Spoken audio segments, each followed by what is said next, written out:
Hey guys, and welcome back to my channel. So today we are going to be talking a little bit about how I edit my photos in Capture One, because as some of you may not know already, I have actually switched over to using Capture One for the majority of my color grading on my images and really just creating a good style and flow with my images. I find that Capture One does this beautifully. I can't believe, honestly, it's taken me this long to start using Capture One. I've heard a lot about it over the years, and a lot of people had recommended me to go and use it and to switch over because I didn't know what I was missing. And oh my God, where has Capture One been all my life? Seriously. It is such a great program. I definitely want to do more videos on Capture One and maybe why you should make the switch if you're thinking about doing so. I think that Lightroom is definitely still an amazing tool, and I'm still going to be using Lightroom from time to time, but I definitely prefer color grading in Capture One. And I'll probably go through this at a later stage as to why I really enjoy using it for that.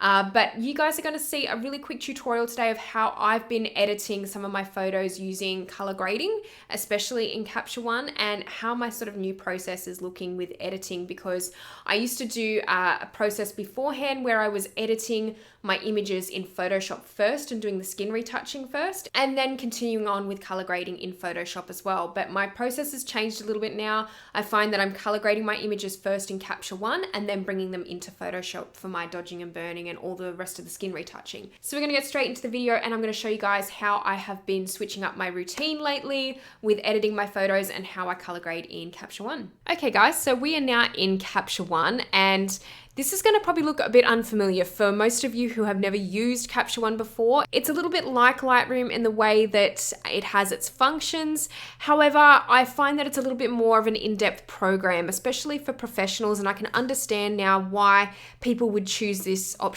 over Lightroom, because I find that the color processing has extraordinary limits, and I just find it to be a more professional looking tool to use over Lightroom for coloring my images. So you guys might not really understand until you start using it yourselves. If you've ever used it before, it's a pretty incredible program. But if you haven't used it before, they do have a free trial available over on their website. So I've included the link down in the description box below. If you want to go and have a free trial, definitely check it out, because it's absolutely worth testing something like this out and seeing if it's right for your business. And I'm glad that I did. I personally find that it's great for beauty images like this one, and I've really struggled over the years to find good coloring techniques in programs like Photoshop and even Lightroom. But I've found that the coloring and the detail that you can get in Capture One is just so subtle and great. It's so professional looking. So if you're not really familiar with this interface, it will look a little bit different to you than Lightroom. However, it does have a lot of the same elements. So on this side, we're looking at the library. This is just where all the photos are stored. And then we go across to some of the exposure settings and camera settings and all the rest of it, all the details, metadata. And then we go over to the lens. This is more details about the lens and how you can sort of correct distortion and that kind of thing. And then we move over to color. So this is the tab that I'm really going to focus on today, because this is going to be more or less what I want to show you guys and how I like to go about doing some coloring in Capture One. So you've got a few similar things here to Lightroom. So you've got your color profiles. You've also got your white balance, so you can adjust your white balance there. And then as we scroll down a little bit here, there's a few different tabs here that might not be super familiar to you. So this is a little bit similar to Lightroom in the sense that you can pick out different colors in the image and then change the hue and the saturation and the lightness. We've also got an advanced tab here where you can actually choose the color that you want to alter. So say if you wanted to alter this particular blue color, you can then click on that, and then you can kind of change the hue as you want to kind of alter it. So you can really change it up there, and it does make it really nice and easy to do that. I'm just going to reset that though. And then we have this amazing tab here. And I really want to talk about this particular tab today, because this is one of my favorites. This is what I use all the time for a lot of my beauty photography, because as you know, the skin tone in beauty photography is a lot of the time very paramount. It's a very big thing of focus in close-up imagery like this and close-up portraits. So Capture One has its own tab for skin tones. Now, what you can do with this is very similar to the advanced tab that I just showed you before. So you can pick out the specific skin tone coloring in the image that you've got open. So for this example, I'm just going to pick a color of the skin tone around this image. And as you can see, it's brought up that skin tone coloring right there. So it's given me that exact color. I can then go into now the hue and saturation and lightness and alter that. So I can make it a bit warmer. I can make it a bit cooler, add a little bit more red. I can desaturate, saturate it, and see, it's not really changing the color of the makeup or anything else. It is just changing the skin tone, because this clever program has managed to create this tool that really focuses and centers on the skin tone alone, so it isolates it.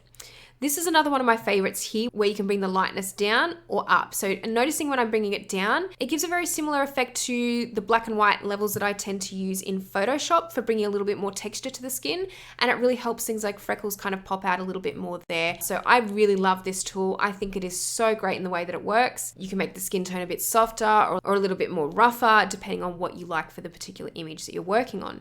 So this is one of the first things that I tend to do. I tend to try and correct the skin tones, but I'll often go back there throughout my color grading process because I like to tweak things as I go as well. So I tend to usually bring down the saturation a little bit on the skin tone because I prefer it to be a little bit desaturated. That's just kind of the style that I like though. That's completely up to you with what you like in your images. But I'm then going to go scroll down to the other coloring tabs here. So we've got the color balance tab here.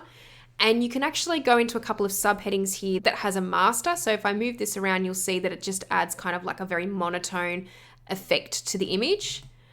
If I go to the three-way, this is going to break it up a little bit more. And then when we go to the shadow, midtone and highlight, that's obviously isolating each of those things.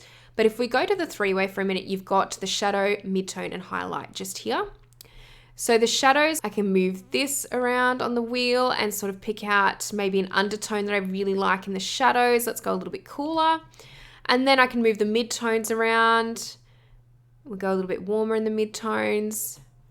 And then you've also got the highlight tab. So I'm just going to kind of keep with that sort of like warming effect and contrasting with the blue undertones. So if I go over to the before and after here, you can see how subtle that's been to the skin tone and yet how it starts to transform the mood of the photo very quickly. So obviously we haven't done too much there, but like I said, you can really isolate it. You can really play around with it. You've also got these side sliders here, so you can kind of like move it to be a little bit warmer again, or you can bring it down to be a little bit cooler in the shadows, or push it up a little bit more to make it a stronger kind of coloring. And then I'll just move this one down a little bit more.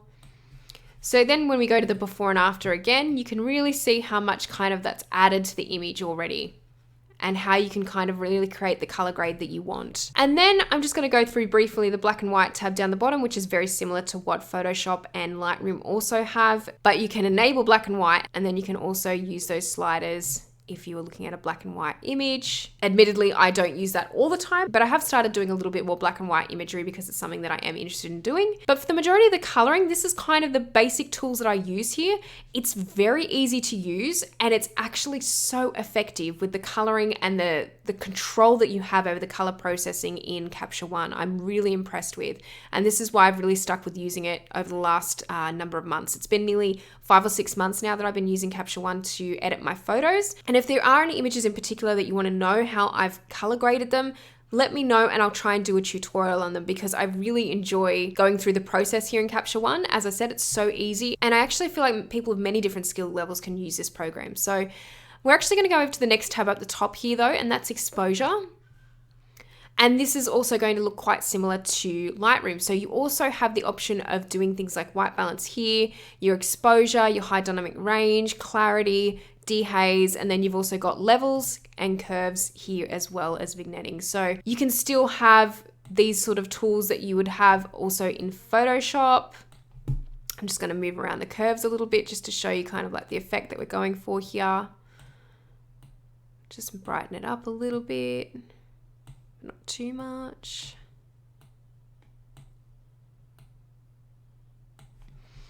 Okay, and then I'm going to give the image a little bit of clarity. So as I said, this is all pretty familiar stuff looking at it compared to Photoshop and Lightroom. I'm going to bring the highlights up just a little bit more and bring down the saturation a little bit. But you know what? I'm going to go back to the skin tone. So I'm going to go back to the color tab up the top here.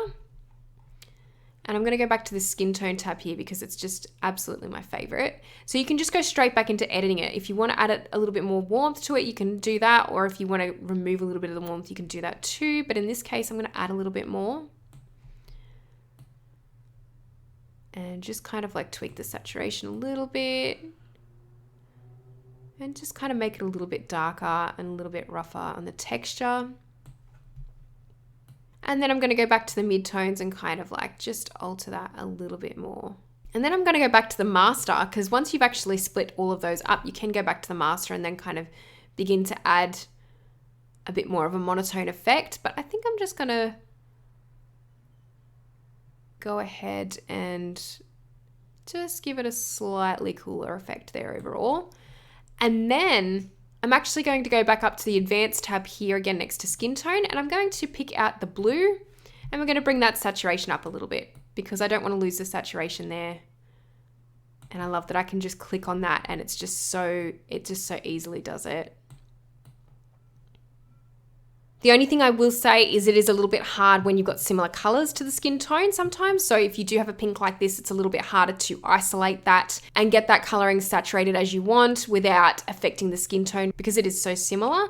Having said that though, that's a pretty easy tweak. If you bring it into Photoshop later on, that's a pretty easy way to go. So this is a very easy tutorial on how I have been color grading my images. So I'm actually going to show you guys a quick before and after here of just what kind of difference that's made with the color grade. It's so subtle, and yet it really gives like an extra level to it. I feel like I think that the great thing about this program is it's been super easy to color grade without going too over the top, without using too many layers. It's been a very simple process, and I just feel like it does a really, really great job of it overall.